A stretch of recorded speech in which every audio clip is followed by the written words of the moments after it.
আসসালামু আলাইকুম। আপনারা সবাই আমাকে বলেন যে আপু আপনার সাজানো গুছানো ফ্ল্যাটটা একটু দেখাবেন, অনেক ভালো লাগে। তো আসলে আমার সংসারটা দেখাতে আমারও অনেক ভালো লাগে। তো ভাবলাম আজকে আমি আমার ফুল ফ্ল্যাটের ভিডিওটা আপনাদের সাথে একটু শেয়ার করি। আজকে প্রথমে আমি আমার বেডরুমে আছি।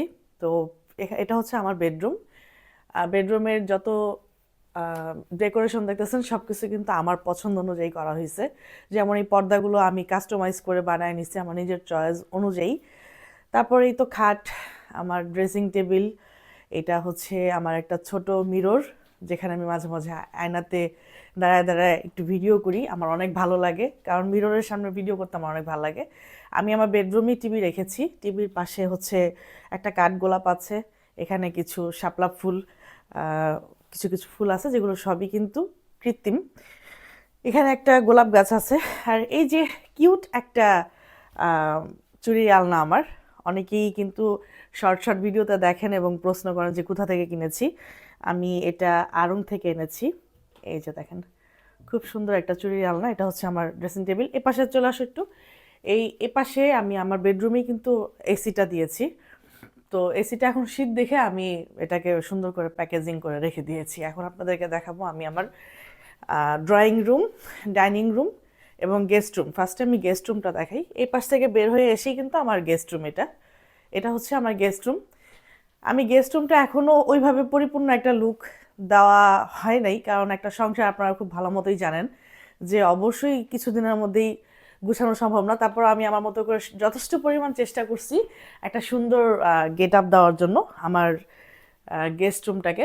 তো গেস্ট রুমেই কিন্তু আমার তিনটে আলমারি, আলমারি বলতে একটা আলমারি, মাঝখানে একটা সুকেস, এর পাশে আরেকটা স্টিলের আলমারি, আর এ পাশে হচ্ছে আমার গেস্ট রুমের খাট। তবে আমার গেস্ট রুমের যেই খাটের আম, ভিতরে যে জাজিম তোষকটা আছে এটা খুবই আরামদায়ক, আমার গেস্টরা খুবই আরাম পায়। এখন আপনাদেরকে দেখাবো আমার ডাইনিং এবং ড্রয়িং। পড়ে যেতে নিচ্ছিল রে। ওই পাশে চলে যেতে বললাম না, প্রথমে তো বললাম ওদিকে চলে যেতে। এটা হচ্ছে আমার ডাইনিং, আর এটা হচ্ছে আমার ড্রয়িং। ড্রয়িংটার পাশেই আমি ডাইনিংটা রাখছি, কারণ ডাইনিং আর ড্রয়িং পাশাপাশি থাকলে গেস্টরা আসলে গল্প করতে আড্ডা দিতে অনেক বেশি ভালো লাগে। এটা হচ্ছে আমার ছোট একটা জুতার আলমারি। আমার মেন গেটের বাহিরেও একটা জুতার আলমারি আছে, কারণ আমার জুতার কালেকশন অনেক বেশি, যার কারণে আমার এখন দেখতেছি এরকম বড় একটা আলমারি আমার বানাইতে হবে। তো এই জায়গাটা আমি ছোটোখাটো একটু ডেকোরেশন করছি, যেখানে একটা বাবুই পাখির বাসা আছে। হ্যাঁ, এটা হচ্ছে আমার খুবই পছন্দের একটা ব্যাংক।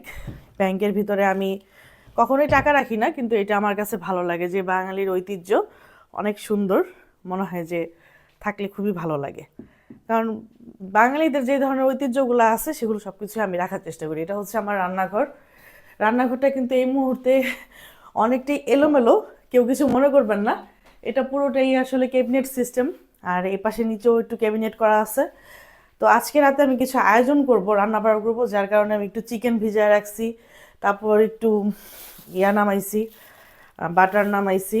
এখন হচ্ছে রাত্রেবেলা একটু চাউমিন খাবো, এই কারণে। আর আমি কিন্তু রান্নাঘরে আমার ডিপটা রাখছি, কারণ ডিপটা আসলে আমি ঘরে আর কোথাও স্পেস দিতে পারতেছিলাম না, ফার্নিচার বেশি হয়ে গেছে এই কারণে। তো এখানে কিন্তু আমি বড় আমার ডাবল ডোরের যে ফ্রিজটা আমি এখানে রাখছি, ডাইনিং এর পাশাপাশি রাখছি। এই যে, তো খুব সুন্দর, আলহামদুলিল্লাহ। সবাই ভালো লাগলে তো অবশ্যই কমেন্ট করে জানাবেন, সবাই দোয়া করবেন আমাদের জন্য। আল্লাহ হাফেজ।